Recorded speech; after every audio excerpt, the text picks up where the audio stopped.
Bab 287. Bab 287 Black Steamed Bones. Baju perang guru Wu disebut Sky Ice, yang artinya dia adalah Ice Sky Wu Zhangkong. Jadi, kalau begitu, apa yang harus aku sebut armor perang? Darah Tang Wulin berpacu pada pikiran itu. Dia menantikan hari ia mendapatkan baju perangnya sendiri. Dia tidak tahu kapan dia mulai bermeditasi, tetapi ketika dia bangun, matahari sudah bersinar melalui jendela. Dia telah bermeditasi lebih lama dari biasanya dan melewatkan kesempatan untuk melatih mata iblis ungunya pagi ini. Namun, Tang Wulin jelas bisa merasakan bahwa kecepatan kultivasinya lebih cepat daripada sebelumnya. Kau bangun, kata Xie. Ayo, mari kita makan. Petik 2. Xie, bisakah kau merasakannya? Tang Wulin bertanya dengan curiga. Xie mengangguk dan tersenyum. Aku tahu kamu akan bertanya. Saya merasakannya juga. Pulau Dewa Laut ini luar biasa. Energi di sini jauh lebih tebal daripada di luar. Saya yakin pulau ini terhubung dengan bagaimana Shrek Academy mampu menghasilkan begitu banyak ahli yang kuat. Kecepatan kultivasi kami akan meningkat secara signifikan jika kami bisa tinggal di sini dan berkultivasi. Mengapa kamu tidak pergi melihat apakah Grand Teacher akan membiarkan kita tinggal lebih lama? Mungkin dia akan membiarkan kita tinggal di sini. Petik 2. Teruslah bermimpi. Tang Wulin tidak geli. Aturan Akademi Shrek sangat ketat, kau tahu. Bagaimanapun, mari kita mulai. Bukankah kita akan makan? Aku akan mati kelaparan. Petik 2. Dia hanya makan 1 kali sehari sebelumnya, dan itu terdiri dari roti kukus dari sidang ke-6. Roti itu tidak mengemas nutrisi yang cukup baginya. Meja kayu di ruang tamu menampung banyak makanan. Yang lain sudah makan ketika kedua bocah itu tiba. Zuoxi menunjuk ke kursi di sebelahnya. Ayo duduk, Wulin. Petik 2. Baik, Tang Wulin pergi untuk duduk. Zuoxi kemudian menunjuk ke keranjang bambu di atas meja.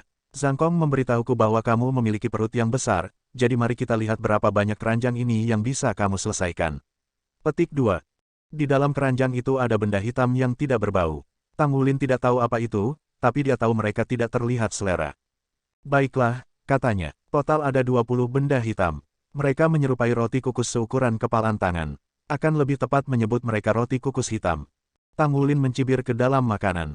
Ini tidak ada artinya bagi perut saya. Dia dengan cepat meraih 2 roti di masing-masing tangannya. Sekarang sudah menjadi kebiasaannya untuk mengambil makanan sebanyak yang dia bisa pada suatu waktu. Mengingat makannya yang rakus, dia akan membuang terlalu banyak waktu jika dia makan dengan lambat. Tang Wulin menggigit roti. Itu lembut dan lengket, memiliki tekstur yang layak, mengeluarkan jejak samar aroma ikan. Tidak peduli bagaimana dia menganggapnya, roti ini tidak bisa disebut enak. Namun, setelah mengunyahnya sedikit lebih dan menelan, ekspresinya berubah. Dia merasakan gelombang kehangatan yang jelas mengalir ke tenggorokannya dan menyebar ke seluruh tubuhnya. Esensi darahnya tampaknya bereaksi terhadap ini dan melonjak ke sumbernya. Ketika itu terjadi, kehangatan itu langsung menghilangkan rasa lapar. Ini barang bagus. Ketika Tang Wulin berada di Akademi Issea, dia makan makanan dari jendela pertama setiap hari, jadi dia secara alami tahu bahwa jika dia makan lebih banyak makanan bergizi, dia tidak akan harus makan banyak. Namun roti kukus hitam yang tampaknya tidak mengesankan ini adalah makanan paling bergizi yang pernah dia makan. Meskipun dia tidak benar-benar tahu apa itu, dia tahu pasti bahwa mereka dapat mengisinya. Setelah 2 gigitan lagi, roti itu menghilang ke perutnya. Beberapa lagi gigitan kemudian dan tangannya kosong. Tang Wulin dengan senang hati menepuk perutnya sambil tersenyum pada Zuoxi dan meraih 4 roti lagi. Bisakah kamu benar-benar mencerna semua itu? Makan berlebihan tidak baik untuk tubuh Anda. Zuoxi mengerutkan alisnya. Saya harus bisa. Terima kasih, Grand Teacher. Karena Tang Wulin telah kehabisan esensi darahnya dan hanya makan 1 kali sehari sebelumnya, tidak mungkin dia membiarkan makanan yang begitu besar keluar dari genggamannya. Mata menyipit Zuoxi perlahan melebar karena terkejut ketika dia melihat esensi darah Tang Wulin tumbuh lebih kuat dan lebih kuat dengan setiap roti yang dia makan. Zuoxi bahkan bisa mendengar denyut darah Tang dan aura yang menguat. Perubahan ini sama sekali tidak terkait dengan kekuatan jiwa. Penyebab segalanya adalah esensi darahnya. Garis keturunanmu benar-benar luar biasa, nak. Hanya setelah Tang Wulin menelan roti ke-16, akhirnya dia berhenti makan. Apakah dia sudah kenyang sekarang? Zuoxi berpikir. Roti terlalu mengisi. Tang Wulin merasakan esensi darahnya mengalir melalui tubuhnya seperti sungai yang mengamuk. Dia sekarang dalam kondisi puncak. Dia merasa santai saat dia kekuatan jiwanya beredar di seluruh tubuhnya, tidak bisa makan lagi. Jika saya bisa makan makanan ini setiap hari, akan jauh lebih mudah untuk mematahkan segel saya. Tiba-tiba, suara Old Tang bergema di kepala Tang Wulin. Ini luar biasa. Anda akan mendapat manfaat besar dari mereka jika Anda bisa memakannya setiap hari. Anda bahkan mungkin bisa menghancurkan segel ketiga tanpa item roh. Tang Wulin memandang Zuozi dengan mata bersinar. Grand Teacher, boleh aku makan ini setiap hari? Wajah Zuozi berkedut. Kamu bisa mendapatkan sisanya. Petik 2. Setelah mengatakan ini, dia berdiri dan pergi. Bingung, Tang Wulin menoleh ke Wu Zhangkong. Guru, apakah saya mengatakan sesuatu yang kasar? Wu Zhangkong membuat wajah aneh padanya. Shen Yi, yang ada di sampingnya, berbicara. Ini adalah jatah bulanan guru. Dia biasanya hanya membiarkan dirinya makan satu per hari, katanya. Apakah kamu tahu apa itu roti kukus hitam itu? Mereka terbuat dari ikan laut dalam yang hidup 3 kilometer di bawah air. Ikan ini juga bukan binatang buas, jadi Anda bisa bayangkan seberapa kuat makhluk itu untuk bertahan hidup pada kedalaman seperti itu. Hanya para tetua di paviliun Dewa Laut yang diberi hak istimewa untuk memakan roti ini, namun Anda benar-benar makan lebih dari setengah bagian bulanan guru. Dan Anda bahkan punya nyali untuk bertanya apakah Anda bisa memakannya setiap hari. Hal seperti itu hanya mungkin terjadi jika semua penatua memberikan bagiannya kepada Anda. Petik 2. Tang Wulin menggaruk kepalanya dengan canggung. Kalau begitu aku akan meninggalkan sisanya untuk Grand Teacher. Petik 2. Guru menyuruhmu mengambilnya, jadi bawa saja. Shen Yi tersenyum hangat. Orang tua seperti dia tidak akan kesal karena hal sepele seperti ini. Ketika Anda memiliki hari bebas minggu depan, Wu Zhangkong akan membawa Anda ke sini untuk berkunjung. Sepertinya kakekmu sangat menyukaimu karena kalian berdua sangat mirip. Petik 2. Iya nih. Setelah sarapan, Shen Yi membawa keempat siswa dari pulau dengan sebuah perahu. Wu Zhangkong memilih untuk tetap, jadi mereka melambaikan tangan padanya sebelum pergi. Danau Sigat bahkan lebih menakjubkan di siang hari. Udara menyegarkan bertahan di sekitarnya, air yang beriak seperti safir raksasa tertanam ke dalam bumi saat sinar matahari memantul dari permukaannya. Setelah meninggalkan Danau Sigat dan pelataran dalam, mereka berkelana kembali ke gedung sekolah pelataran luar. Sehari penuh berlalu sejak mereka mengikuti ujian masuk. Anda harus bekerja lebih keras daripada yang lain sebagai siswa yang bekerja, kata Shen Yi saat dia berjalan. Siswa normal hanya perlu membayar 20% dari biaya kuliah karena itu disubsidi untuk mereka.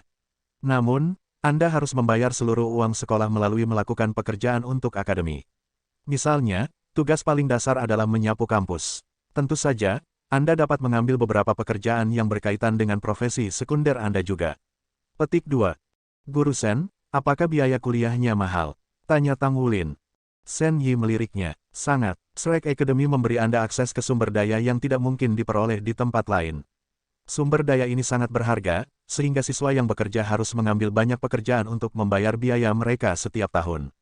Jangan khawatir, administrasi akan mengatur semuanya untuk Anda semua. Petik 2. Meskipun ini bukan pertama kalinya mereka di sana, keempatnya masih terpesona oleh kemegahan bangunan sekolah utama. Shen Yi membawa mereka ke administrasi untuk menangani pendaftaran mereka dan mendaftarkan mereka di kelas mereka. Seorang administrator akademis berusia 50-an mengeluarkan masing-masing dari mereka seragam sekolah hijau tua setelah menyelesaikan pendaftaran mereka. Jangan membuat malu para siswa yang bekerja, katanya. Jangan membuat malu para siswa yang bekerja. Apa yang dia maksud dengan itu? Sepintar Tang Wulin, dia tidak bisa memahami makna di balik kata-kata administrator. Dia mengirim pandangan bertanya pada Shen Yi, tapi dia hanya tersenyum dan menggelengkan kepalanya. Dia jelas tidak punya niat untuk menjelaskan. Pekerjaan pertamamu adalah membersihkan Spirit Ice Plaza. Batas waktu sebelum senja, administrator setengah baya berbicara dengan bosan. Bersihkan alun-alun. Aku bahkan tidak bisa melihat ujung alun-alun. Buang semua sampah dan lap lantai. Tidak ada setitik debu pun yang terlihat, jika tidak poin akan dikurangi. Petik 2. Pendaftaran mereka selesai sekarang karena mereka ditugaskan pekerjaan. Mereka kemudian dibawa ke asrama mereka. Lebih tepatnya, mereka dibawa ke asrama untuk siswa yang bekerja. Bab 288. Bab 288 status siswa yang bekerja. Karena gedung sekolah utama sangat besar, Tang Wulin berpikir bahwa asrama mereka juga akan bagus. Namun, kenyataan memohon berbeda. Shen Yi membawa mereka ke sebuah bangunan di hutan sebelah barat Spirit Ice Plaza. Ini adalah asrama untuk siswa yang bekerja, katanya kepada mereka, pergi mencari kamar yang sesuai dengan nomor pada kunci Anda. Kelas akan dimulai untuk Anda besok. Sementara itu, Anda dapat menyelesaikan pekerjaan yang baru saja ditugaskan. Saya akan pergi sekarang. Petik 2. Shen Yi pergi sementara Tang Wulin dan yang lainnya berada di tengah-tengah bertukar pandang dengan cemas. Mereka semua memikirkan hal yang sama.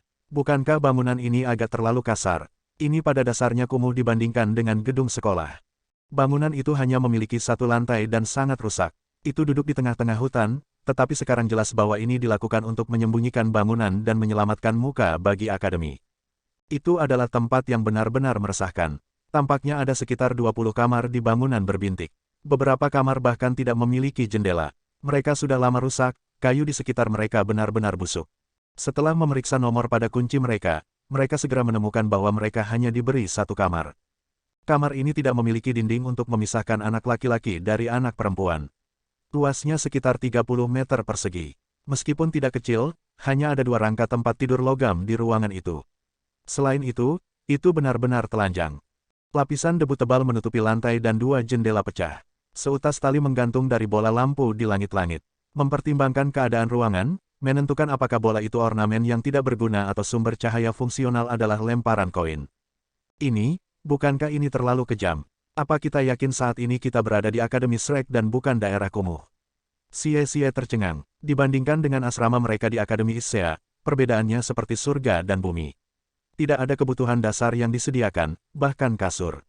Berhenti mengeluh. Jika Anda punya waktu luang, habiskan untuk merapikannya, kata Tang Wulin. Karena mereka ada di sini sekarang, mereka mungkin juga melakukan yang terbaik. Dia tahu bahwa siswa yang bekerja tidak akan sebagus siswa normal, tetapi dia masih terkejut dengan kondisi asrama mereka. Kapten, bagaimana seharusnya kita semua tinggal di satu kamar saja? Pria dan wanita seharusnya tidak berada di ruangan yang sama, kata Su Xiaoyan dengan sedikit khawatir. Xie tertawa. Kamu pikir berapa umurmu? Anda bahkan belum mencium siapapun. Petik 2. Huff. Su Xiaoyan memandang Gu Yue untuk meminta dukungan, tetapi Gu Yue hanya memperhatikan Tang Wulin. Tang Wulin berdiri terpaku di tempat, wajahnya termenung. Karena kita ditugaskan di ruangan ini, yang bisa kita lakukan hanyalah memanfaatkannya sebaik mungkin. Mari kita dapatkan kebutuhan dasar kita terlebih dahulu. Kita bisa mulai dengan membersihkan tempat ini dan mendapatkan sesuatu untuk menutupi jendela yang rusak. Kita kemudian dapat menggunakan beberapa tirai untuk memisahkan ruangan menjadi 2, satu sisi untuk anak laki-laki dan yang lainnya untuk anak perempuan. Ya, mari kita mulai dengan itu dan meningkatkan hal-hal saat kita pergi. Petik 2. Baiklah, kata Gu Yue. Jelas betapa rekan setim Tang Wulin mempercayainya. Semua orang segera bertindak. Sebagai penguasa jiwa, tidak perlu waktu lama untuk membersihkannya. Ketika mereka merapikan tempat itu, mereka mulai memahami kepedihan menjadi mahasiswa yang bekerja. Satu-satunya sumber air bersih mereka adalah faucet tunggal yang ditujukan untuk seluruh asrama. Bahkan tidak menyediakan air panas. Mereka harus pergi ke gedung sekolah untuk mendapatkan air panas dan mandi. Selain itu, mereka tidak punya apa-apa lagi. Tidak ada fasilitas lain di asrama untuk siswa yang bekerja. Ruang makan dapat ditemukan di gedung sekolah utama, sehingga mereka harus melintasi alun-alun yang sangat besar setiap kunjungan. Dengan mereka berempat bekerja sama, ruangan itu segera rapi dan rapi. Mereka bahkan menemukan kain untuk menutupi jendela. Adapun tirai untuk memisahkan ruangan dengan, mereka akan membelinya di malam hari. Ayo bersihkan alun-alun sekarang. Petik 2. Karena mereka adalah mahasiswa yang bekerja, mereka masih harus menyelesaikan pekerjaan mereka. Spirit Ice Plaza benar-benar luar biasa. Mereka harus mulai menyapu lebih awal di pagi hari jika mereka ingin selesai pada malam hari di hari yang sama. Ketika mereka pergi mengambil air untuk dibersihkan, mereka menemukan bahwa seseorang sudah menggunakan keran. Seseorang itu adalah anak lelaki yang tampak lemah. Dia menyampirkan handuk di bahunya saat dia mengambil air dalam ember. Setelah melihat bocah ini, keheranan memenuhi Tang Wulin dan yang lainnya. Xie menelan ludah. Dia sangat terkejut karena dia mengenal bocah itu lebih intim daripada yang lain. Bocah ini adalah siswa nomor 2, yang telah mengalahkan Xie dalam ujian masuk dengan kekuatan ledakan. Dia adalah seorang guru jiwa tipe kekuatan yang perkasa dan guru jiwa 3 cincin terbesar yang mereka temui sejauh ini. Bahkan peluang Gu Yue untuk mengalahkannya sangat tipis. Jiwa bela dirinya terlalu kuat dan luar biasa. Membawa ember, Tang Wulin berjalan ke sisi siswa lain dan melontarkan senyum cerah. Hai, katanya. Kita bertemu lagi. Saya Tang Wulin. Petik 2. Pemuda itu memberinya tatapan apatis, dan hanya mengakui dia dengan anggukan ringan. Embernya hampir penuh, jadi dia mengambilnya, mengangguk ke Tang Wulin sekali lagi, dan pergi. 4 pasang mata mengikutinya sampai dia tidak terlihat. Xie memandangi teman-temannya dengan kaget. Orang itu juga murid yang bekerja. Dia sangat luar biasa, namun dia seorang siswa yang bekerja. Saya pikir dia adalah siswa pelataran dalam. Petik 2. Tang Wulin merenungkan realisasi ini. Kalian ingat apa yang dikatakan administrator sebelum kita pergi? Dia bertanya. Dia memberitahu kami untuk tidak membuat malu para siswa yang bekerja. Saya pikir ada beberapa rahasia tentang siswa yang bekerja yang tidak kita ketahui. Yah, kita bisa memikirkannya setelah menyelesaikan tugas kita. Petik 2. Administrator tidak mengatakan kita tidak bisa menggunakan jiwa bela diri kita untuk membersihkan, kan? Gu Yue menyela. Tang Wulin menggelengkan kepalanya. Dia tidak. Saya tidak berpikir itu akan mungkin tanpa menggunakan jiwa bela diri. Petik 2. Maka kita tidak perlu membawa air. Saya akan cukup. Senyum samar muncul di bibir Gu Yue, matanya bersinar. Mata Tang Wulin bersinar dalam pengertian, dan dia tersenyum. Baik. Gu Yue berbalik dan mulai berbaris menuju Spirit Ice Plaza, 3 temannya di belakangnya. Xie Xie dan Su Xiaoyan menggelegak karena mereka juga memahami niatnya. Gu Yue berhenti di samping alun-alun. Dia mengambil napas dalam-dalam, menyipitkan matanya, lalu memanggil 3 cincin jiwanya. Cincin jiwa pertamanya menyala ketika dia mengaktifkan elemental tide. Dia mengangkat tangannya ke atas, mengumpulkan setitik cahaya hijau di telapak tangannya. Cahaya biru segera mengikuti sampai 2 lampu berukuran sama berputar di telapak tangannya. Dia memancarkan aura ketenangan saat dia memanipulasi 2 elemen. Dia bergerak jauh lebih lambat daripada kalau dia dalam pertempuran. Namun, Tang Wulin bisa merasakan betapa stabilnya elemen yang dia kumpulkan.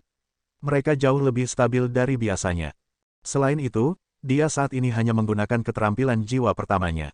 Lampu hijau dan biru semakin terang saat mereka berputar di tangannya, berubah menjadi pusaran air kecil. Itu diputar lebih cepat dan lebih cepat sampai 2 elemen tercampur. Cincin jiwa kedua Gu Yue menyala dan elemen-elemen mengalir ke pusaran air lebih cepat dari sebelumnya. Dengan amplifikasi kontrol elemental dan kekuatan rohaninya di alam laut roh, pusaran elemen segera tumbuh setinggi 2 meter dan tidak berhenti di situ. Cincin jiwa ketiganya kemudian menyala dan dia mengaktifkan elemental fusion.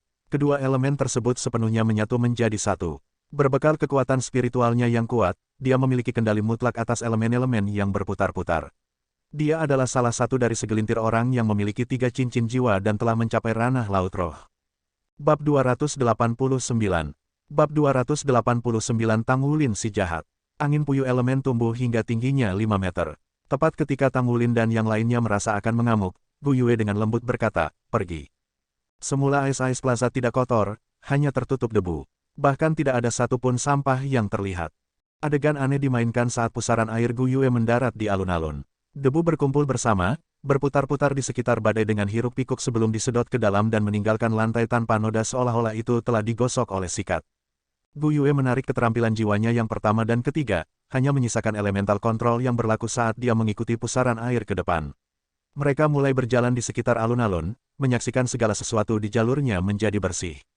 Wow, Su Xiaoyan bertepuk tangan dengan gembira. Dia benar-benar luar biasa. Tang Wulin dalam hati memberi Gu Yue jempol. Dia adalah ahli elemen paling terampil yang pernah dilihatnya. Selain itu, dia tidak hanya bisa menggunakan 6 elemen berbeda, dia bahkan bisa menggabungkannya menjadi gerakan ofensif dan defensif yang tak terbatas. Masa depannya tidak terbatas. Dia adalah guru jiwa pertama dalam sejarah yang menggunakan begitu banyak elemen. Dengan api, air, angin, tanah, cahaya, ruang, dan atribut es varian, tidak ada yang mustahil baginya. Jika mereka adalah orang biasa, bahkan menghabiskan waktu 2 hari tidak akan cukup untuk menyelesaikan membersihkan alun-alun. Namun, di hadapan angin dan angin puyuh Gu Yue yang menghisap debu dan membersihkan segala sesuatu dalam radius 20 meter, tugas ini akan selesai tanpa banyak berkeringat. Pada kecepatan mereka saat ini, mereka akan selesai dalam waktu 3 jam. Ini jelas mengasumsikan bahwa jiwa dan kekuatan spiritual Gu Yue akan bertahan lama. Sebenarnya, Gu Yue bukan manusia super. Dia terpaksa mengingat pusaran air yang sekarang hitam dan mengalirkannya ke selokan setelah membersihkan sepertiga dari alun-alun. Dia kemudian berjalan ke samping dan duduk bersila untuk bermeditasi. Aku akan malu jika aku membiarkan Gu Yue melakukan semuanya, Xie Xie menyeringai nakal. Tang Wulin tersenyum. Maka kamu bisa mentraktir kami makan malam-malam ini. Petik 2. Xie Xie melihat melalui skema Tang Wulin. Tentu, selama kamu tidak datang. Kedua gadis itu tidak bisa makan banyak, tetapi jika kami menambahkan Anda, saya akan khawatir jika restoran itu bahkan memiliki stok yang cukup. Aku bersumpah, perutmu adalah lubang tak berujung. Petik 2. Tang Wulin tertawa kecil. Kamu sangat tidak tulus. Petik 2. Baiklah. Xie Xie menggertakkan giginya saat dia dengan enggan berkata, aku akan mentraktir kalian semua untuk makan malam. Tapi, Anda harus menghabiskan roti hitam itu sebelum kita pergi. Petik 2. Roti kukus hitam itu akan baik untuk mengekang makan Tang Wulin. Baik, petik 2. Mereka meninggalkan sisa alun-alun ke Gu Yue. Sementara itu, Tang Wulin, Xie, dan Su Xiaoyan akan merapikan kamar asrama mereka. Mereka hanya menerima 2 set seragam sekolah dan kartu identitas Akademi Shrek ketika mereka terdaftar. Kartu itu terbuat dari logam dan memiliki tanda-tanda jelas sirkuit jiwa berjalan di dalamnya. Administrator mengatakan kepada mereka bahwa mereka membutuhkan kartu ini untuk pergi kemana saja di dalam akademi, serta pergi dan masuk. Administrasi Shrek Academy tidak terlalu ketat. Mereka tidak benar-benar membatasi jalan masuk dan keluar siswanya di akademi. Selain itu, lapangan luar itu sendiri adalah kota kecil. Siswa dapat menemukan semua yang diperlukan untuk kehidupan sehari-hari mereka di sini dan jarang perlu meninggalkan kampus. Sementara Gu Yue membersihkan plaza, Tang Wulin pergi membeli papan. Dia meminta Xie menggunakan belati untuk membuat tempat tidur yang layak. Adapun kasur, mereka benar-benar membawa sendiri. Setelah membeli kain untuk membagi ruangan itu dibentuk dengan cukup baik. Tetapi mereka berhenti di situ. Tang Wulin percaya bahwa karena asrama itu untuk siswa yang bekerja, akan lebih baik jika mereka tidak hidup mewah dibandingkan dengan yang lain. Paling tidak, mereka semua mengerti betapa fatalnya bagi mereka untuk bertindak secara membabi buta tanpa berpikir. Tang Wulin sudah memperhatikan bahwa tidak semua kamar di asrama ditempati. Faktanya, hanya 3 atau 4 kamar yang memiliki tanda-tanda pekerjaan baru-baru ini. Meski begitu, kamar-kamar itu tampak sederhana dan kasar di luar. Karena kondisi kehidupan ini tampaknya menjadi tradisi di kalangan siswa yang bekerja, itu bukan tempat mereka untuk memecahkan status quo. Kecepatan pembersihan Gu Yue luar biasa cepat dengan menggunakan jiwa bela dirinya, tapi masih butuh waktu sampai siang, total 4,5 jam untuk menyelesaikan membersihkan alun-alun raksasa. Dari jam-jam itu, setengahnya hanya dihabiskan untuk memulihkan kekuatan jiwanya. Keempatnya bermeditasi di kamar mereka bersama di sore hari. Meskipun mereka baru saja mendaftar dan masih asing dengan Akademi Shrek, mereka sudah bisa merasakan gunung tekanan membebani pundak mereka. Semua jenius benua berkumpul di sini di surga ini dan sementara Tang Wulin dan yang lainnya mungkin sangat berbakat, Akademi Shrek tidak kekurangan siswa sekaliber mereka. Ada orang-orang seperti siswa nomor 2 yang menginjak Xie. Tak satu pun dari 4 sahabat itu berani mengatakan bahwa mereka benar-benar bisa mengalahkannya. Satu-satunya cara mereka bisa berkembang di Shrek Academy adalah menjadi lebih cepat lebih kuat. Olah makan itu sangat besar dan terisi hingga penuh, seolah-olah semua siswa pelataran luar masuk ke tempat itu. Tidak seperti siswa normal, siswa yang bekerja harus membayar makanan mereka di sini dengan poin yang diperoleh dari menyelesaikan pekerjaan. Karena ini adalah hari pertama mereka di akademi, mereka diizinkan makan gratis. Mereka hanya akan mulai membayar besok. Mereka telah menerima 100 poin kontribusi Shrek masing-masing setelah menyelesaikan tugas mereka di gedung administrasi, tetapi saat itulah Tang Wulin menemukan bahwa 100 poin hanya cukup untuk memberi makan mereka selama 1 hari. Selain itu, mereka menghadapi masalah lain, lebih tepatnya, Tang Wulin menghadapi masalah. Perutnya terlalu rakus dan ruang makan bukan prasmanan. Untungnya, ruang makan menyajikan makanan yang sebanding dengan jendela pertama Issea Academy. Akan sangat bagus jika saya bisa makan di sini secara gratis. Tang Wulin berseru dalam hati saat dia makan siang. Karena makan malam mereka gratis malam ini juga, Xie akan memperlakukan mereka di hari lain. Mungkin, karena ia harus mulai membayar makanannya keesokan harinya, Tang Wulin akhirnya mengungkapkan kejahatannya yang sebenarnya selama makan malam. Dia pertama kali menemukan meja besar. Kemudian, dia mulai mengumpulkan makanan. Ruang makan itu cukup besar untuk menampung 1000 pengunjung sekaligus, jadi tindakannya dibiarkan terbuka untuk dilihat semua orang. Dia pergi dari jendela ke jendela, menunjukkan kartu identitas Shrek-nya untuk mendapatkan makanan gratis sebanyak yang dia bisa bawa. Pada awalnya, beberapa orang memperhatikan tindakannya, tetapi pada saat mejanya memiliki 3 tingkat makanan ditumpuk, orang-orang mulai menonton. Seorang pria yang tampak galak berusia sekitar 20 tahun mengenakan ikat pinggang merah berjalan mendekat. Saya Xie Chen, anggota komite disiplin. Anda berasal dari kelas mana? Mengapa Anda mendapat begitu banyak makanan?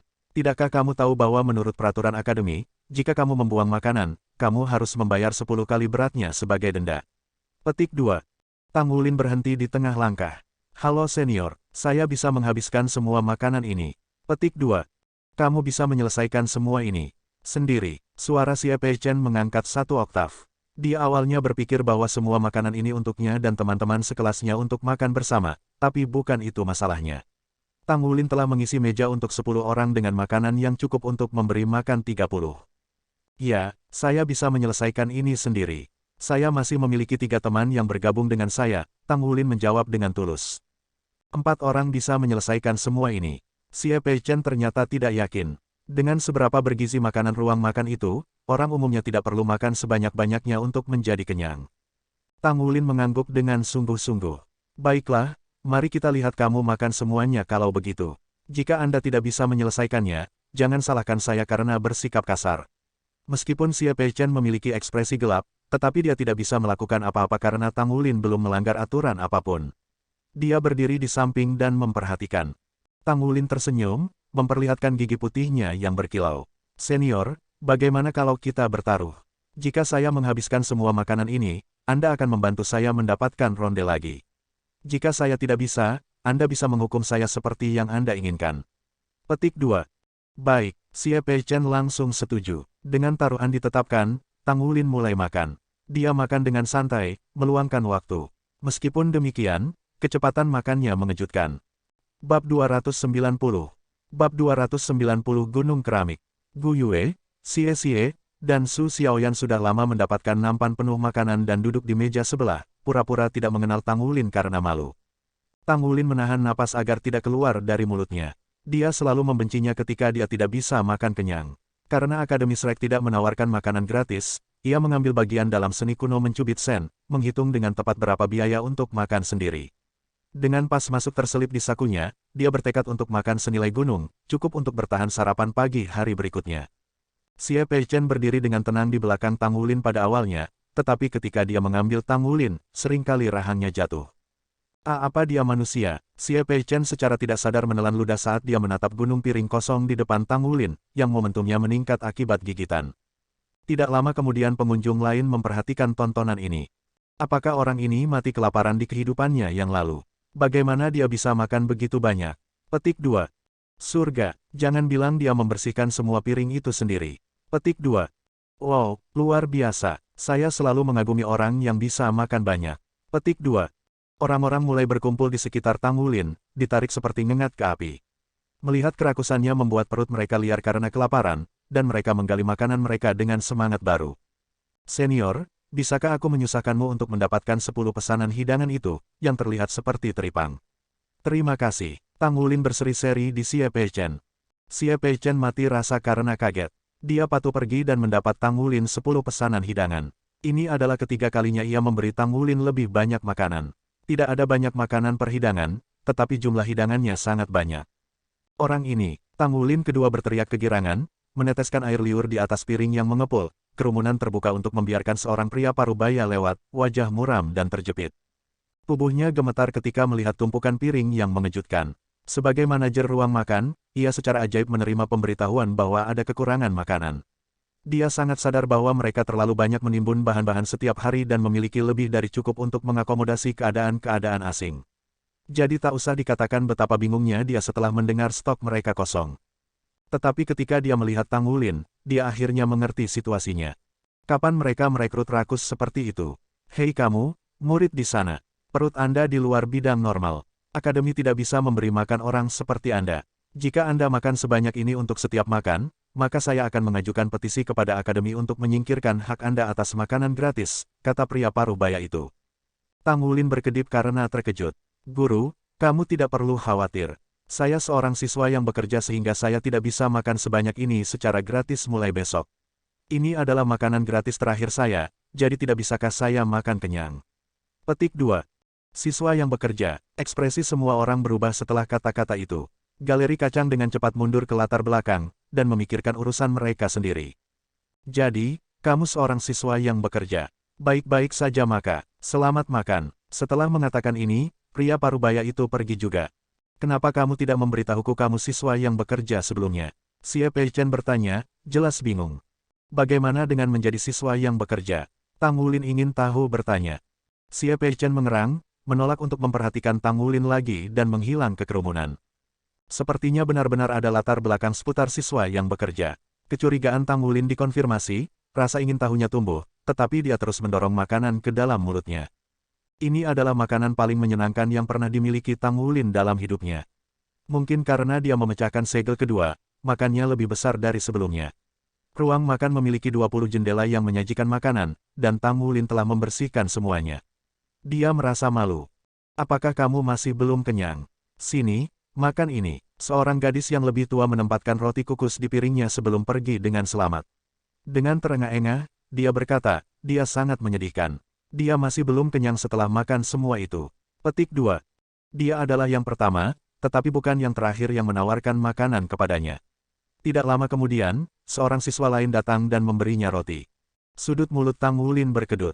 Apakah saya bermimpi? Mungkin saya tidak perlu menyelesaikan pekerjaan untuk memberi makan diri sendiri. 100 poin saja tidak cukup untuk membuatku kenyang. Itu hanya cukup untuk 5 atau 6 kali makan untuk orang normal. Matanya berbinar pada pikiran itu. Tang Wulin telah memeriksa harga di setiap jendela, dan hidangan termurah adalah 10 poin. Makanan yang dia makan hari ini harganya lebih dari 1000. Datang besok, dan dia mungkin mati kelaparan. Dia terhuyung-huyung keluar dari ruang makan begitu dia selesai makan. Dengan setiap langkah, dia merasa lebih dekat dengan meledak. Kapten, tidak bisakah kamu menahan diri sedikit? Xie memasang ekspresi aneh. Semua orang di pelataran luar mengakui kamu sekarang. Petik 2. Tang Wulin menatapnya dengan mata terbelalak. Bagaimana menahan diri memberi makan saya? Apakah Anda tahu betapa menyakitkannya menjadi lapar? Petik 2. Baik, hanya berpura-pura aku tidak mengatakan apa-apa. Petik 2. Kamu tahu, sepertinya aku ingat seseorang mengatakan dia akan memperlakukan kita semua untuk makan malam. Ayo pergi. Tang Wulin menyeringai. Kamu masih lapar. Rahang Xie jatuh. Tang Wulin tertawa kecil. Aku akan selesai mencerna pada saat kita sampai di sana. Sebenarnya, ada sesuatu yang aneh menggelegak di nadinya.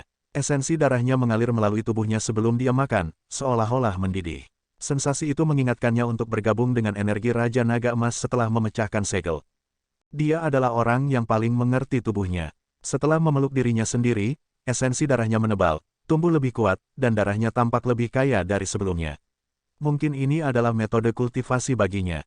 Karena sensasi ini, ia mendesak Xie untuk pergi makan makanan lagi. Dia ingin menguji apa yang terjadi dengan esensi darahnya, bersama dengan efek lebih banyak makanan bergizi pada itu. Baik, kamu menang. Mari kita pergi makan. Mari kita lihat apakah perut Anda akan pecah. Xie menoleh ke gadis-gadis. Ayo, aku memperlakukan kalian semua. Kita juga bisa berjalan-jalan di pelataran luar. Lapangan luar praktis adalah kota itu sendiri. Kami harus menjelajah. Petik 2.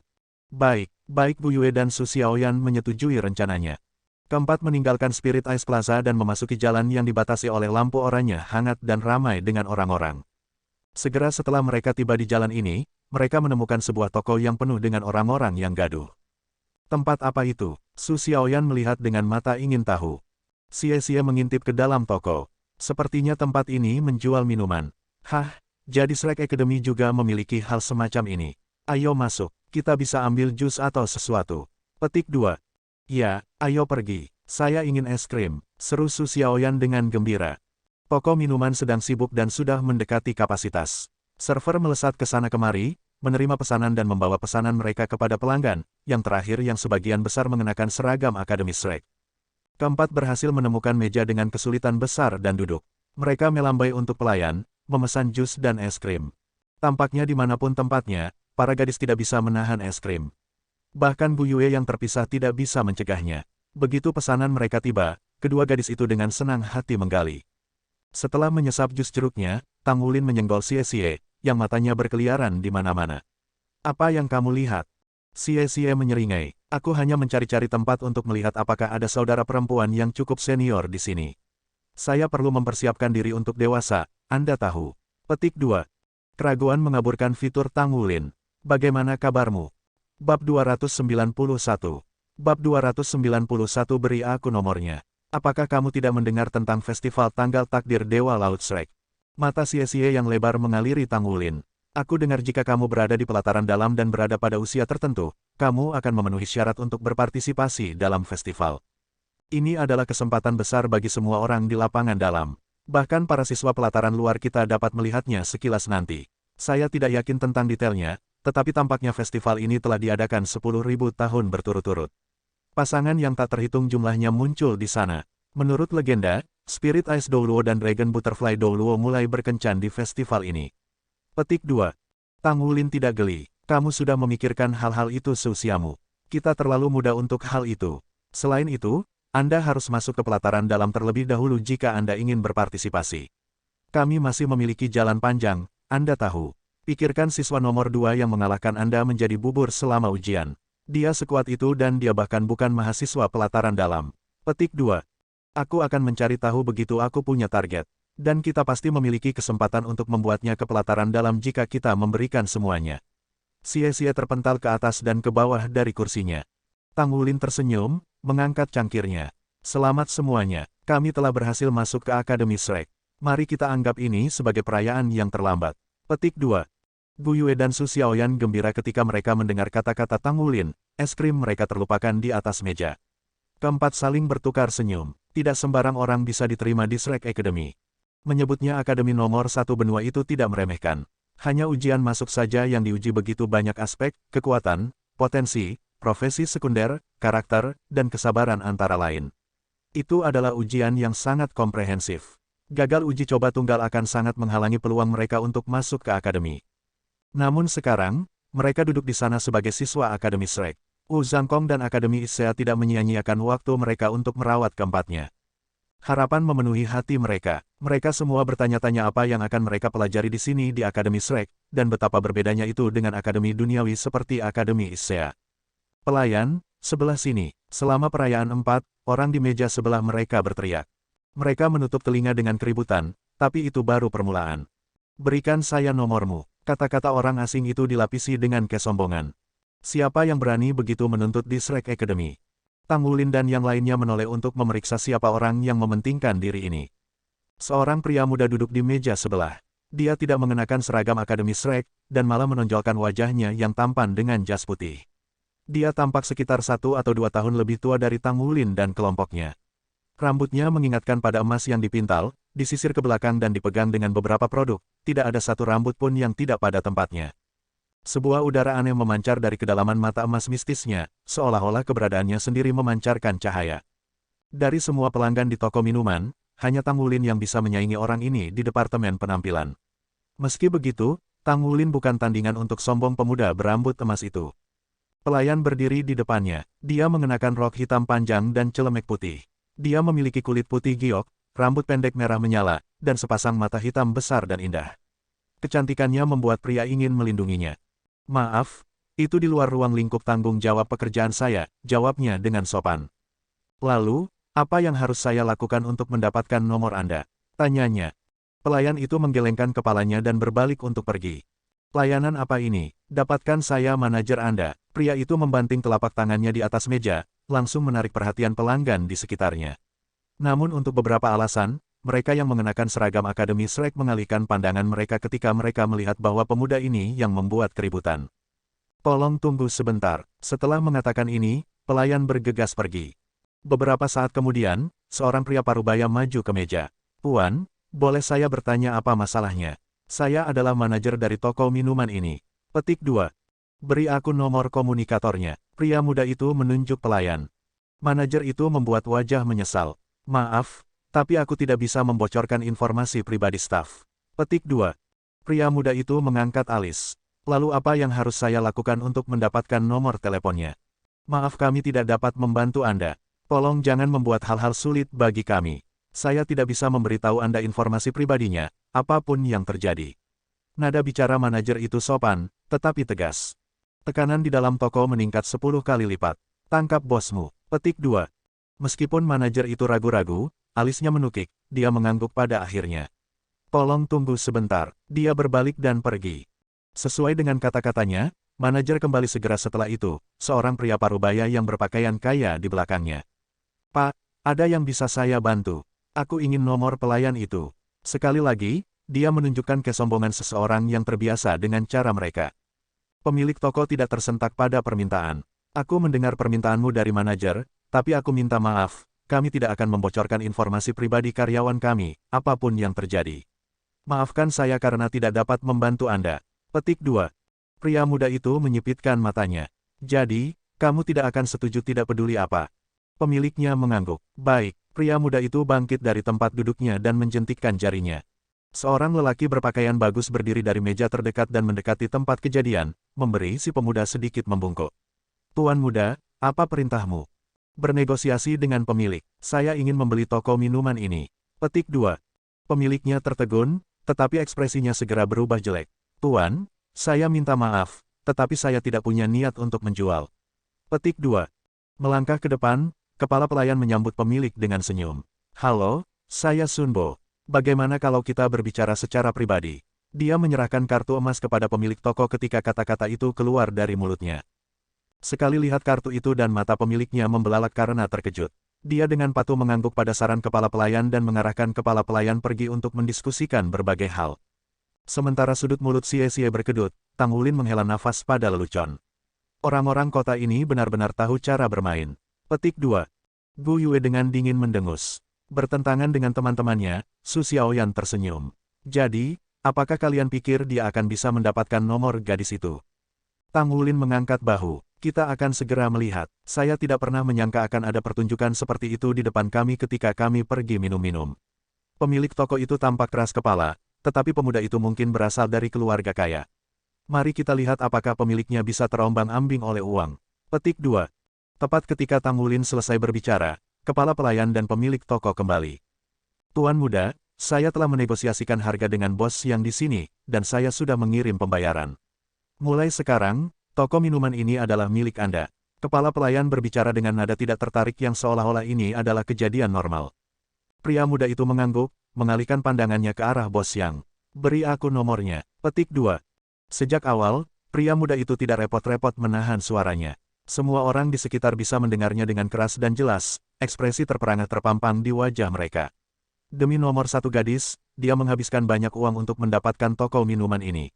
Toko-toko di perimeter Shrek Academy memiliki nilai properti yang tak terbayangkan. Tidak sembarang orang bisa melenggang. Karena itu, latar belakang pemuda berambut emas itu menjadi topik diskusi yang tinggi bagi para penonton.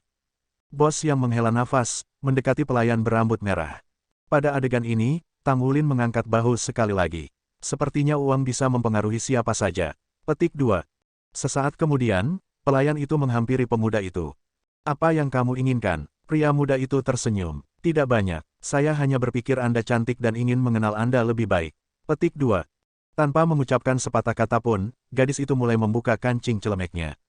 Aku tidak menyuruhmu membuka pakaian, teriak pemuda itu, terperangah oleh tindakannya. Mendengus, gadis itu melemparkan celemeknya di atas meja. Aku berhenti, jadi aku bukan karyawanmu lagi. Dia berbalik untuk pergi. Senyum pemuda itu semakin lebar saat dia mencerminkan tindakannya. Bahkan lebih baik, katanya sambil mengejar bayangannya. Aku tidak percaya hal seperti ini bisa terjadi di Shrek City. Sungguh, jika ini ditoleransi, lalu apa yang tidak? Xie menyingkir dari kursinya dan mengikuti keduanya. Tidak dapat menghentikan Xie, Tang Wulin mengejarnya. Bahkan jika Anda ingin memperjuangkan keadilan, setidaknya bayar tagihan terlebih dahulu. Dia memikirkan hal ini ketika dia melemparkan beberapa tagihan di atas meja. Dengan satu kaki keluar dari pintu, Tang Wulin merasakan gelombang kekuatan jiwa yang kuat berdesir di udara, cahaya kemasan menembus langit dan menghilangkan bayang-bayang malam. Bab 292. Bab 292 Malaikat Suci dan Malaikat Jatuh. Sinar kemasan pemuda ini yang telah melecehkan pelayan itu mengejutkan Tang Wulin. Seluruh tubuhnya memancarkan aura kekudusan. Sepasang sayap putih murni terbuka dari punggung pria itu, dan aura sucinya meroket. Ini, 3 cincin jiwa bangkit dari bawah pemuda berambut emas itu. Namun, hal yang benar-benar mengejutkan adalah ketiganya berwarna ungu. Gadis berambut merah tidak jauh dari pria itu berbalik, ekspresinya glasial dan suram. Dia menatapnya dengan dingin lalu merentangkan tangannya. Kegelapan mulai berputar-putar di sekitarnya, berputar dan bergeser ketika sepasang sayap hitam legam memanjang dari punggungnya, aura gelap kini mengelilinginya. Itu, sayap putih itu, Tang Wulin berpikir dalam hati. Mereka harus menjadi milik jiwa bela diri legendaris, malaikat suci. Tapi lalu, apa sayap hitam itu? Sepertinya aku benar, pria berbaju putih itu tersenyum. Dia mengepakkan sayapnya, cahaya kemasan memancar dari tubuhnya. Seperti yang aku pikirkan, sangat menarik, sangat menarik. Gadis itu menatapnya dengan ekspresi dingin. Dia mengepakkan sayapnya, mengangkat dirinya dari tanah ketika 2 cincin jiwa ungu muncul di bawahnya. 2 cincin versus 3 cincin, kata pria berbaju putih itu. Kamu tidak punya kesempatan, berserah saja dan biarkan saya membawa Anda untuk diadili. Petik 2. Gadis itu mengerutkan bibirnya, matanya berkedip dan kegelapan menyelimutinya. Mencoba lari, pria berambut emas mendengus, cincin jiwa pertamanya bersinar ketika cahaya kemasan meletus dari tubuhnya. Cahaya suci pria itu mengusir kegelapan yang merambah dan menyebar ke arah gadis itu. Dia mendorong tangan ke depan ketika cincin jiwa keduanya menyala, memerintahkan cahaya suci untuk melonjak ke arah gadis yang diselimuti aura hitam ungu. Dengan mengepakkan sayapnya, dia terbang ke arahnya. Aku sudah memberitahumu, katanya. Kamu punya 2 cincin dan aku punya 3. Anda tidak memiliki kesempatan melawan saya, jadi berhentilah menolak. Petik 2. Melihat pria itu berlari ke arahnya, sebuah seringai muncul di wajah gadis itu. Dia mengepakkan sayapnya lagi dan menarik jiwa bela dirinya. Ini Shrek, dasar bodoh. Petik 2. Gelombang kekuatan yang tajam membelah awan dan melenyapkan cahaya dan kegelapan. Kekuatan menekan pria berambut emas, menekannya dan memaksanya ke tanah. Seorang pria jangkung muncul di langit. Sosoknya tidak jelas, tetapi suaranya yang mengesankan bergema di sepanjang jalan. Siapa yang berani melanggar hukum kota Shrek? Pria berambut emas itu menjawab lebih dulu. Penegak yang terhormat, saya Yue Zhengyu klan malaikat, seorang siswa dari kelas 1 kelas 1. Saya menemukan malaikat jatuh di kampus, dan seperti semua orang tahu, malaikat jatuh selalu menjadi penguasa jiwa jahat. Mengingat hal itu, saya memilih untuk mengambil tindakan dan menangkapnya untuk membawanya ke klan saya untuk penghakiman. Petik 2. Kata-katanya tidak berpengaruh pada gadis itu. Dia hanya mengambil kartu dari sakunya dan menyerahkannya kepada penegak hukum. Penegak hukum yang terhormat, aku adalah murid yang bekerja di sini di Shrek Academy. Akademi telah memverifikasi identitas saya dan menentukan bahwa saya bukan penguasa jiwa jahat. Petik 2. Dia murid yang bekerja. Wahyu ini mengejutkan Tang Wulin dan yang lainnya. Mereka tidak pernah menyangka gadis malaikat jatuh dengan 2 cincin ini akan menjadi murid yang bekerja seperti mereka. Tidak seperti Yue Zhengyu, bagaimanapun, dia tidak repot-repot mengungkapkan namanya.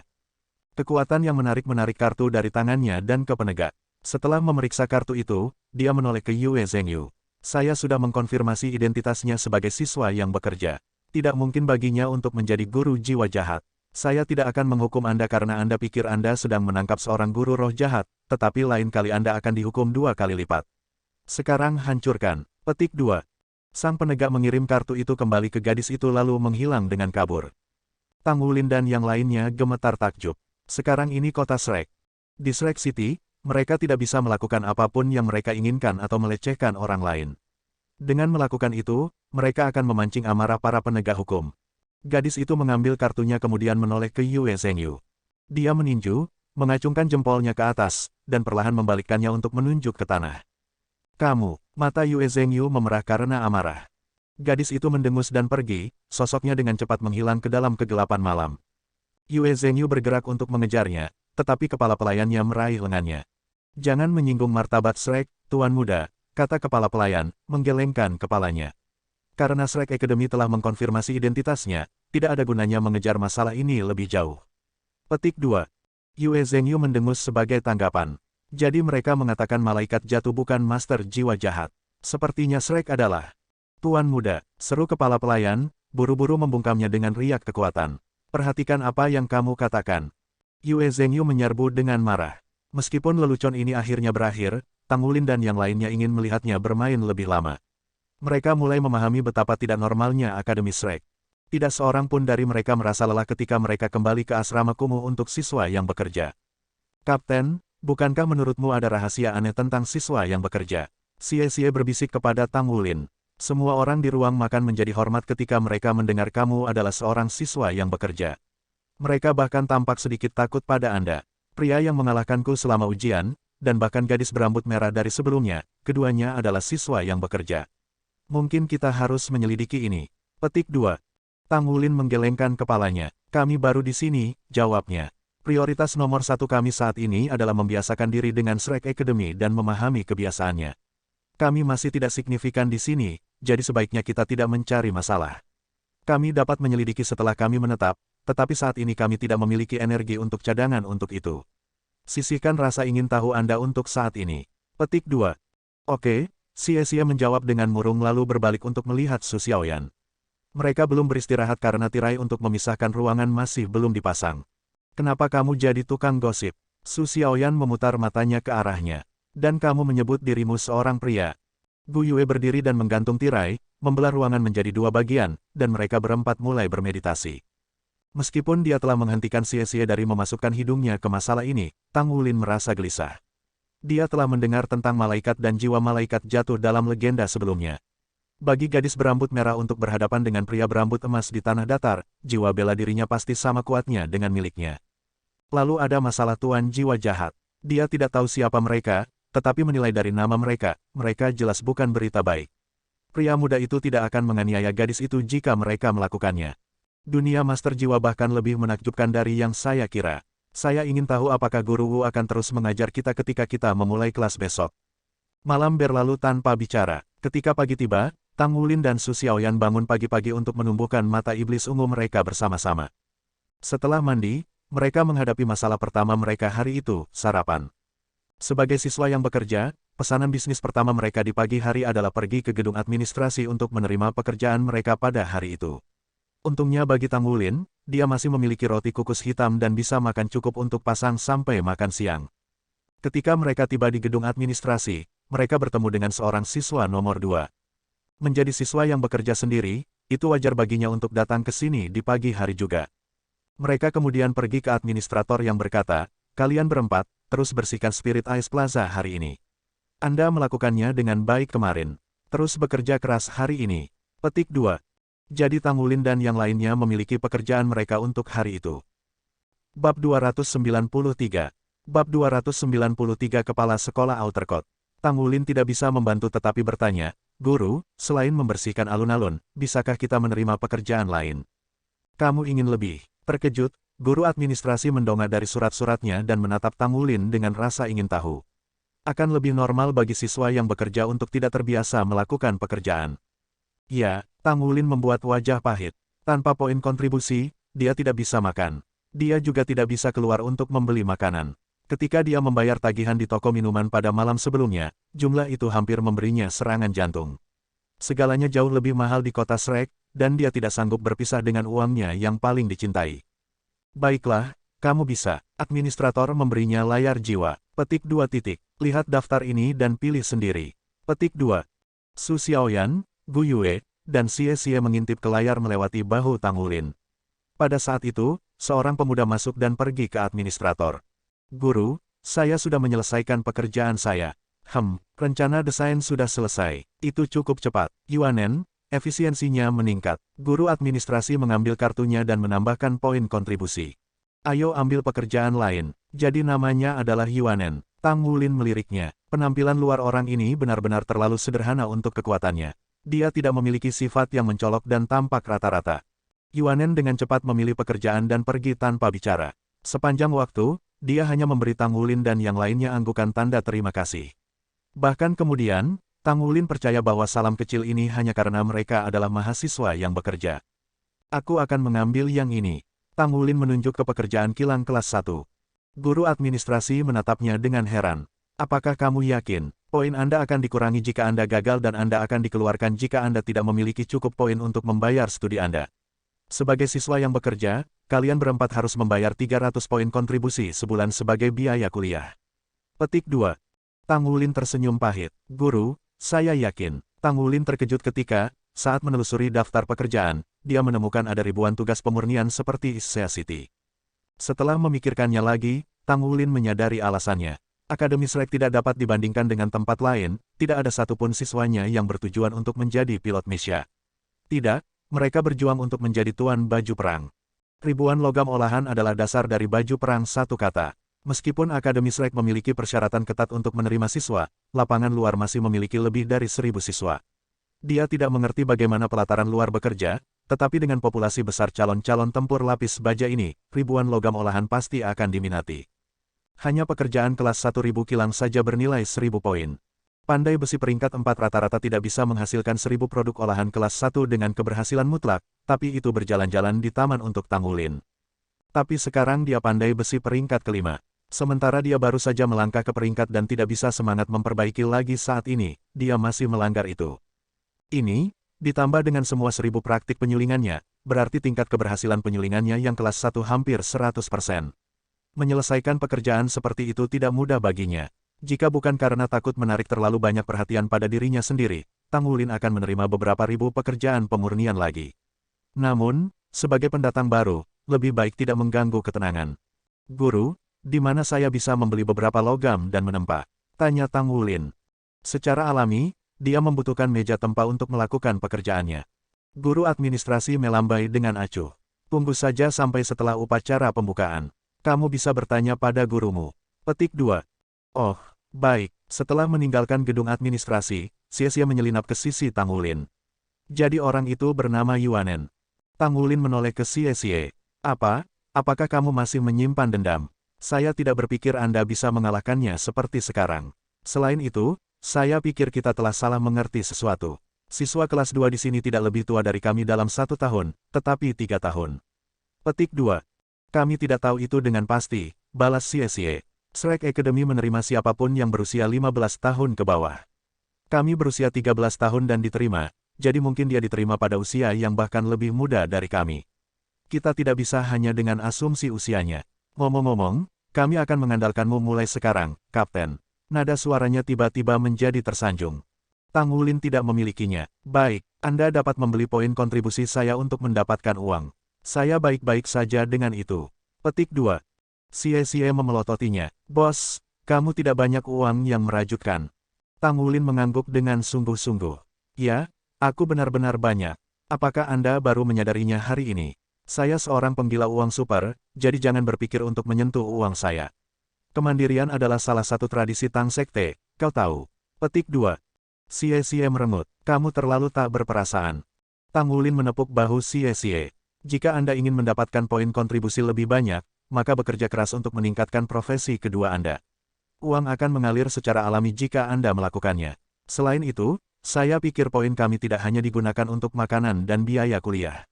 Karena Shrek Academy memiliki sistem poin ini, aku berani bertaruh ada banyak layanan dan barang berguna lainnya yang bisa kita beli bersama mereka. Petik 2. Upacara pembukaan diadakan di dalam Spirit Ice Plaza yang bersih dan berkilau. Baru pada saat itulah Tang Wulin memahami betapa besarnya ukuran Akademi Shrek. Sama seperti akademi lainnya, mereka memiliki 6 nilai.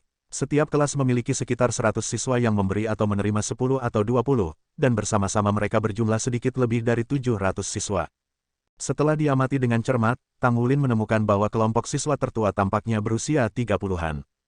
Tidak hanya mereka memiliki basis budidaya yang luar biasa, mereka menjaga diri mereka sendiri dengan kehikmatan dan gravitasi. Namun mereka adalah mahasiswa pengadilan luar. Orang-orang biasanya lulus dari akademi lanjutan pada awal hingga pertengahan 20-an, tetapi rentang usia untuk siswa akademi Shrek sangat lebar. Jika Wu Zhangkong ditempatkan di kelas pengadilan luar, dia mungkin hanya berada di kelas 5. Akademi ini benar-benar aneh. Siswa-siswa terbaru secara alami adalah yang termuda, dan berusia 15 atau lebih muda, dengan sebagian besar berusia 13 atau 14 tahun. Siswa kelas 2 tampak lebih tua dari mereka, tetapi hanya rata-rata 3 tahun. Setiap kelas siswa dimasukkan ke dalam satu kelas, bukan beberapa kelas. Jadi ini adalah pelataran luar Akademi Shrek. Saya bertanya-tanya berapa banyak siswa di pelataran dalam. Saya mendengar tidak banyak dari mereka dan mereka tetap terkurung di pusat kota budidaya. Saat pikiran Tang Wulin memikirkan Danau Sigat, dia tidak bisa tidak menjadi iri pada siswa pelataran dalam. Berapa lama sampai saya bisa berkultivasi di sana juga? Sangat mengejutkan Tang Wulin, tidak ada pengaturan panggung atau panggung untuk upacara pembukaan. Ketika upacara dimulai, bagaimanapun, menggigil berlari menuruni punggung siswa baru. 20 orang perlahan-lahan turun dari langit, aura mereka yang agung dan kehadiran yang menakjubkan. Di tengah formasi ini adalah sosok Tang Wulin dan yang lainnya terlalu akrab dengan dan tidak pernah bisa melupakan. Itu adalah Penatua Kai, Silver Moon Luo. Dia mengenakan jubah perak-perak hari ini, rambutnya yang panjang melingkar menjadi sanggul dan tangannya di belakangnya sambil menatap para siswa dengan kekuatan yang menakjubkan. Mendukungnya di kedua sisinya mengesankan pria dan wanita mulai dari usia 30-an hingga 50-an. Tang Wulin hanya mengenali Wu Zhangkong dan Shen Yi di antara mereka. Akankah Guru Wu menjadi guru di sini sekarang? Lalu apakah itu berarti dia akan terus menjadi guru kita? Jika Tang Wulin bisa diajarkan oleh seseorang yang dia kenal di lingkungan yang tidak dikenal ini, itu akan menjadi yang terbaik. Tang Wulin gemetar ketika dia melihat Penatua Kai dan kelompok guru melayang di udara. Masing-masing dari mereka memancarkan aura dominan yang membuat semua orang menonton menahan napas. Terlepas dari master jiwa tipe terbang, hanya mereka yang memiliki setidaknya 7 cincin yang bisa terbang. Dengan kata lain, semua guru ini telah melanggar ranah 7 cincin. Seorang pria parubaya melangkah maju di udara. Tahun akademik baru akan dimulai lagi. Pada saat ini setiap tahun, Shrek menyambut darah baru ke akademi kami. Saya mengundang Kepala Sekolah Pengadilan Luar, Silver Moon Luo yang termasyur, Penatua Kai, untuk mengucapkan beberapa patah kata. Petik 2. Bab 294. Bab 294 giliran untuk yang lebih buruk. Kelompok Tang Wulin berbagi pandangan cemas, hati mereka dipenuhi dengan kekhawatiran.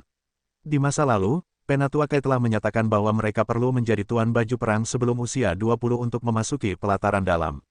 Mereka akhirnya mengerti dari mana permintaannya yang keterlaluan datang, dia adalah kepala sekolah di luar pengadilan. Karena itu, dia memiliki wewenang untuk memaksakan persyaratan seperti itu pada mereka. Penatua Kai mengenakan topeng ketidakpedulian. Akademi Shrek tidak pernah memaksa siswanya untuk berkultivasi dan pendidikan kita tidak wajib. Ada ujian kecil tahunan dan ujian besar setiap 3 tahun. Gagal mengikuti ujian kecil 2 kali akan menghasilkan pengusiran.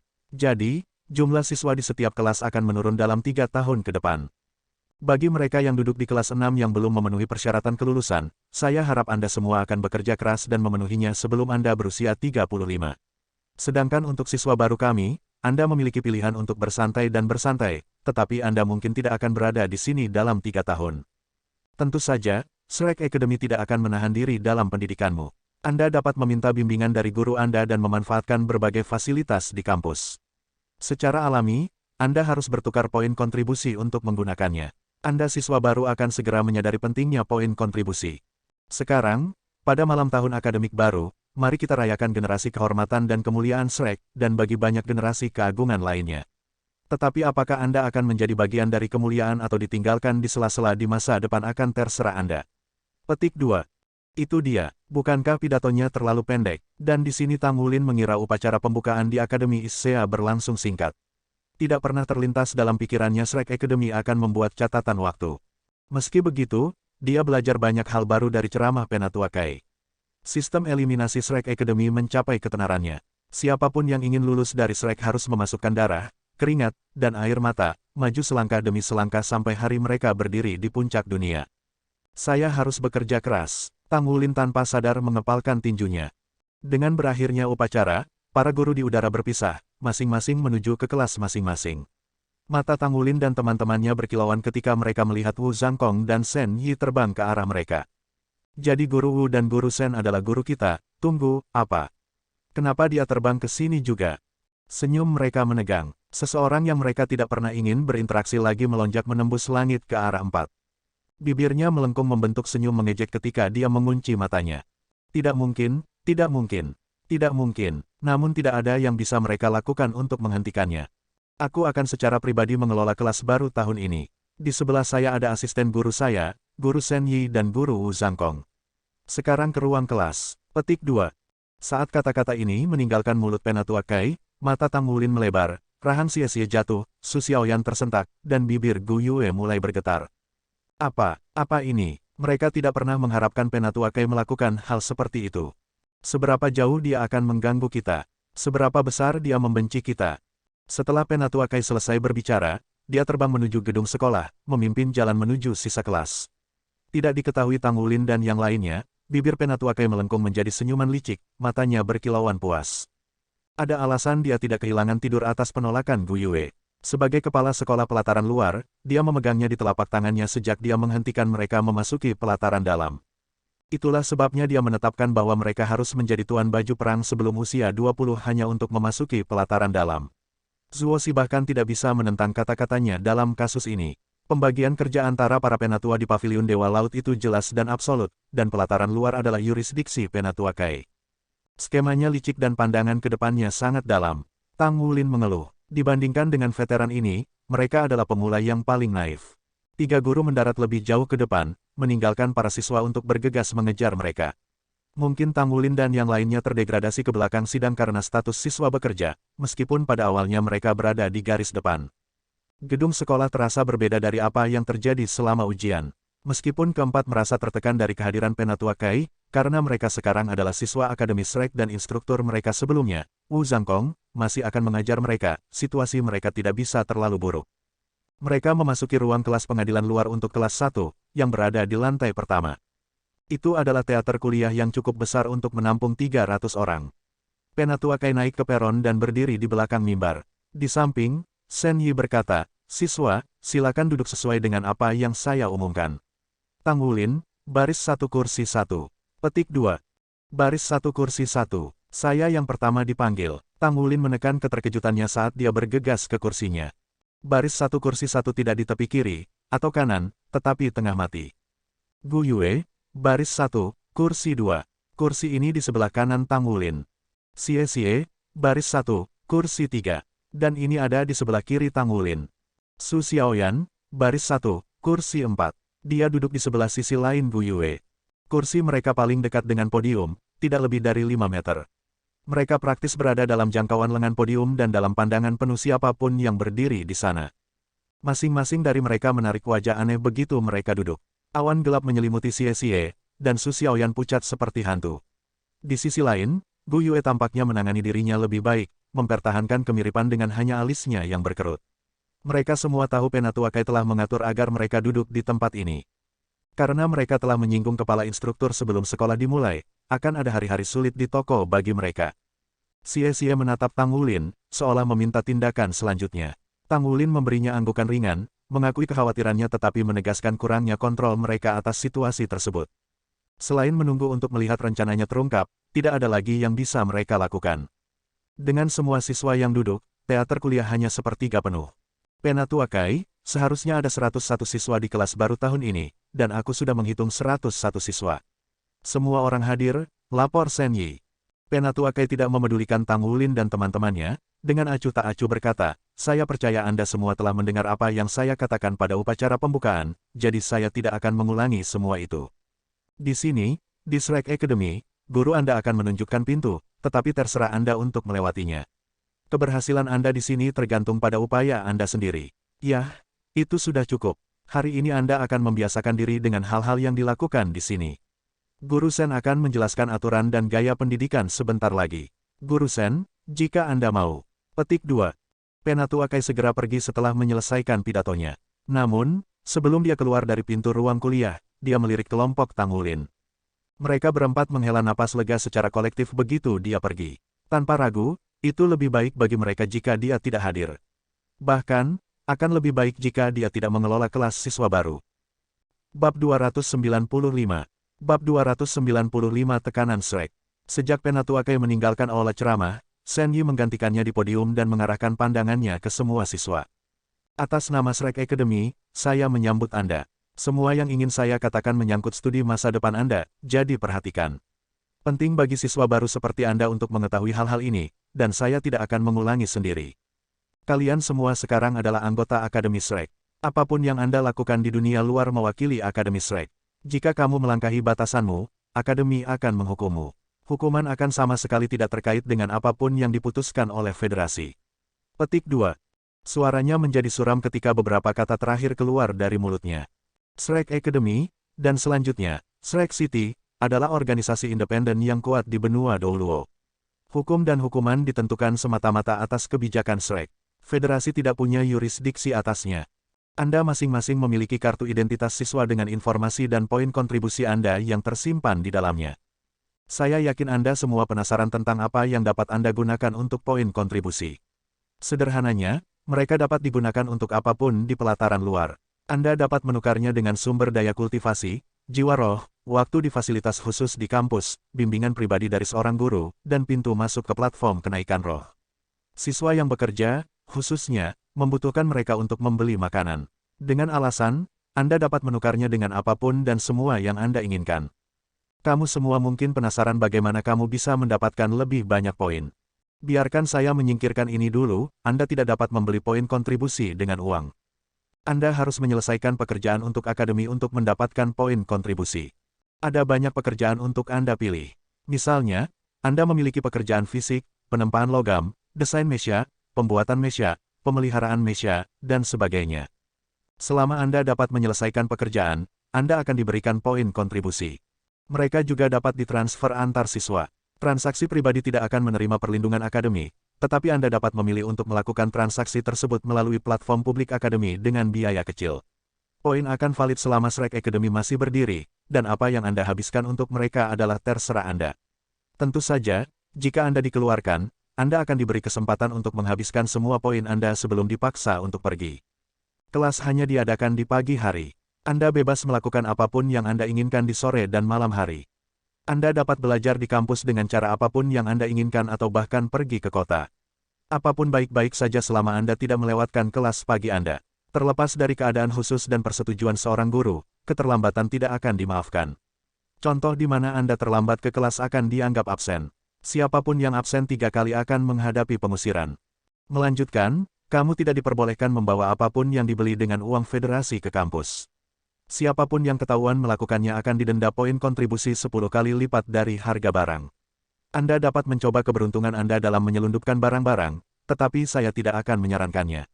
Beberapa tempat di kampus memang menerima uang federasi, tetapi karena saya yakin Anda yang sudah ada di sana tahu, harganya sangat mahal. Petik 2. Kalian yang bekerja, para siswa akan lebih sulit. Anda harus membayar makanan sendiri. Tidak ada yang akan menghentikan Anda pergi keluar kampus untuk makan, tetapi saya menyarankan Anda mempertimbangkan berapa banyak waktu yang terbuang jika Anda melakukannya. Waktu adalah hal terpenting bagi siswa di sini. Jika Anda tertinggal, Anda berisiko diusir. Ada satu hal yang harus kamu ketahui bahwa Penatua Kai tidak menyebutkan sebelumnya. Dalam sistem eliminasi Akademi Shrek, siapapun di 5 terbawa ujian tahunan akan dikeluarkan. Shrek Academy hanya membesarkan monster. Anda bisa menghabiskan waktu Anda di sini dengan santai, tetapi kemudian tinggal Anda hanya akan berlangsung setahun. Daftar kursus pilihan akan diberikan nanti. Beberapa dari kelas-kelas itu gratis untuk siswa normal sementara yang lain memerlukan pembayaran. Namun, siswa yang bekerja harus membayar untuk setiap kelas opsional yang mereka pilih. Semua siswa perlu bertukar poin kontribusi untuk sumber daya yang digunakan di kelas-kelas ini. Hanya itu yang perlu kamu ketahui untuk saat ini, jadi kita akan berhenti di sini untuk hari ini. Anda dapat membiasakan diri dengan kampus atau mungkin mencoba melakukan beberapa pekerjaan untuk mendapatkan poin. Oh, benar, berhati-hatilah dengan pengurangan poin. Jika ada di antara Anda yang mencapai negatif 1000 poin, Anda akan dikeluarkan. Petik 2. Shen Yi menjelaskan bagaimana Akademi Shrek bekerja seolah-olah dia membaca dari naskah, tetapi setiap kata menusuk hati Tang Wulin. Kurikulumnya tampak mudah, dan kelas hanya berlangsung di pagi hari. Namun sistem eliminasi dan poin kontribusi mendorong siswa untuk berjuang untuk yang terbaik. Siapapun yang tidak menghabiskan sore dan malam hari memperbaiki diri berisiko jatuh di belakang. Mereka juga harus mencari waktu untuk melakukan pekerjaan dan mendapatkan poin kontribusi. Sebenarnya, mereka memiliki jadwal yang padat. Jelas bagi Tang Wulin bahwa persaingan di sini sangat ketat. Shrek Academy jauh lebih menantang daripada Issei Academy, dan dia hanya bisa mengandalkan dirinya sendiri untuk mendapatkan apa yang dia butuhkan. Meski begitu, tidak ada yang bisa dia lakukan selain bekerja keras. Mata Tang Wulin bersinar dengan percaya diri. Sekarang dia adalah pandai besi peringkat kelima, dia dan rekan satu timnya tidak perlu khawatir tentang poin kontribusi. Dia hanya memberitahu Xie untuk meningkatkan profesi keduanya pagi itu karena dia khawatir yang lain akan bergantung padanya untuk poin kontribusi, membiarkan profesi kedua mereka mandek. Mereka harus terlibat dalam penciptaan baju perang mereka sendiri untuk dapat menggunakannya. Sebelum mereka bisa melakukan itu, mereka harus meningkatkan profesi masing-masing dan mencapai peringkat keempat. Namun, untuk menempa baju perang pertempuran 2 kata, mereka harus mencapai peringkat kelima. Persyaratan ini tidak bisa dinegosiasikan. Manfaat terbesar yang diberikan Shrek Academy kepada mereka berempat adalah memperluas wawasan mereka. Di sini, mereka benar-benar dapat mengembangkan diri mereka sebagai tuan pelindung pertempuran masa depan. Baiklah, kata Shen Yi. Aku sudah selesai menjelaskan hal-hal penting. Mari kita beralih ke topik kelas pagi ini. Petik 2. Dia langsung terjun ke kuliah. Segalanya bergerak begitu cepat di Shrek. Topik pertama hari ini adalah Master Armor Pertempuran. Kata-kata Shen Yi segera menarik perhatian semua orang. Apa itu Master Armor Tempur? Apa artinya menjadi satu? Petik 2. Setiap Master Jiwa bermimpi menjadi Master Armor Perang. Terlepas dari mana mereka berasal, masing-masing dan setiap siswa di sini adalah seorang jenius di akademi mereka sebelumnya, dan jelas di mana tujuan mereka berada. Aku yakin beberapa dari kalian bingung mengapa kelas pertama adalah tentang Master Armor Tempur, lanjutnya. Yah, itu karena kamu sudah mempelajari dasar-dasarnya sebelum kamu datang ke sini. Jika tidak, Anda tidak akan lulus ujian masuk. Mengingat hal itu, kita tidak akan membahasnya di sini. Selama 5, 10, 15, atau mungkin bahkan 20 tahun ke depan, tujuan Anda adalah untuk menjadi Master Armor Tempur. Seperti yang Anda semua dengar dari ceramah Penatua Kai selama upacara pembukaan, Anda hanya akan bisa tinggal di pelataran luar sampai berusia 35 tahun. Jika Anda gagal menjadi Master Armor Pertempuran 1 kata sebelum Anda berusia 35, Anda akan dikirim pulang tanpa lulus. Namun, jika Anda mengelolanya, Anda akan dapat lulus dari pengadilan luar. Ini adalah standar untuk semua siswa Akademi Shrek. Izinkan saya memberitahu Anda semuanya sekarang, hanya 33% siswa luar pengadilan yang lulus. Dengan kata lain, sepertiga dari semua siswa pengadilan luar memiliki apa yang diperlukan untuk menjadi Master Armor Tempur. Jika kamu sudah meletakkan fondasi yang kokoh untuk profesi sampinganmu sebelum datang ke sini, maka selamat. Akan lebih mudah bagi Anda untuk maju dari sini keluar. Namun, jika Anda belum melakukannya, lebih baik Anda berupaya lebih keras dalam meningkatkan profesi Anda. Siapapun yang mampu menjadi Master Armor Pertempuran satu kata di usia 25 tahun atau lebih muda akan memenuhi syarat untuk bergabung dengan pengadilan dalam. Jika Anda tidak lulus ujian pengadilan dalam, maka Anda hanya akan lulus sebagai siswa pengadilan luar dan pergi. Tidak seperti apa yang Anda semua pikirkan, Anda tidak punya banyak waktu di sini. Petik 2. Dia berhenti, membiarkan kata-katanya menggantung di udara sesaat. Sekarang mari kita beralih ke topik Master Baju Zirah Pertempuran. Apa itu Master Armor Tempur? Tanyanya, aku yakin sebagian besar dari kalian akan mengatakan bahwa mereka hanyalah pilot mecha yang lebih kuat, ya. Gelombang anggukan bawah sadar menyebar ke seluruh kelas. Maka kamu semua sangat keliru. Petik 2. Bab 296. Bab 296 waktu menunggu untuk tidak ada. Jika semua tuanmu yang percaya bahwa baju zirah pertarungan hanyalah itu, maka kamu semua keliru. Master Armor Pertempuran benar-benar berbeda dari pilot mecha, tegas Shen Yi. Seorang pilot mecha mengenakan pakaian pada orang mereka, tetapi seorang master baju zirah bertarung menempatkan pakaian pada jiwa bela diri mereka karena pada intinya, mereka masih menguasai jiwa. Inilah perbedaan mendasar antara keduanya. Izinkan saya menekankan hal ini. Tuan baju perang satu kata hanyalah awal. Hanya dengan dua kata, ketika Anda menyatu dengan baju besi Anda dan itu menjadi perpanjangan dari tubuh dan jiwa bela diri Anda benar-benar dianggap sebagai ahli baju zirah pertempuran. Petik 2. Karena alasan inilah kamu harus melebur baju tempurmu dengan jiwamu terlebih dahulu. Mereka harus beresonansi satu sama lain, menarik satu sama lain sampai mereka menjadi utuh. Petik 2. Ada 4 level baju perang, 1 kata, 2 kata, 3 kata, dan 4 kata baju perang. Petik 2. 4 level mungkin tidak terlihat banyak, tetapi jarak antara masing-masing sangat dalam. Jika Anda ingin menjadi Master Armor Pertempuran, Anda harus memilih profesi sekunder yang berkaitan dengan membangun armor. Saat ini, profesi yang paling efisien adalah pembuat mecha dan desainer mecha. Pembuat mecha mengukir sirkuit ke armor perang mereka, memudahkan perpaduan armor perang dan jiwa bela diri.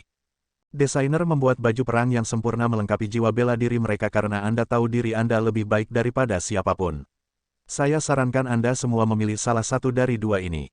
Tentu saja, Anda semua bebas memilih untuk menjadi pandai besi atau mekanik mecha saja. Pandai besi sangat menuntut dan berat, dan menempa baju besi jauh lebih sulit. Namun, itu adalah profesi yang paling tepat untuk membuat armor perang yang kuat. Petik 2. Tidak seorang pun dapat mencapai puncak keempat profesi, jadi pilihlah dengan bijak. Jangan lupa bahwa Anda juga membutuhkan orang lain untuk membantu Anda menyelesaikan pembuatan baju zirah Anda, jadi pertimbangkan cara terbaik untuk mendapatkan poin kontribusi untuk menugaskan mereka. Jika pekerjaan mereka bagus, saya sarankan berteman dengan mereka dan saling membantu. Hubungan pribadi adalah bagian dari kekuatan seseorang juga. Petik 2. Kekuatan yang bisa diberikan oleh baju tempurmu tergantung pada kecocokanmu dengannya. Persatuan yang sempurna dapat meningkatkan kekuatan Anda dengan 20 peringkat jiwa. Petik 2. Syarat untuk menjadi Master Armor Pertempuran satu kata adalah 5 cincin jiwa dan peringkat ketiga dalam profesi kedua kamu. Tidak hanya itu, logamnya harus 1000 disempurnakan, desainnya dirancang oleh desainer Grandmaster, dan baju besi yang dirakit oleh pembuat Grandmaster. Tingkat kompatibilitasnya harus setidaknya 60%, dan setidaknya 9 potong baju besi diperlukan untuk dianggap sebagai baju perang. Petik 2.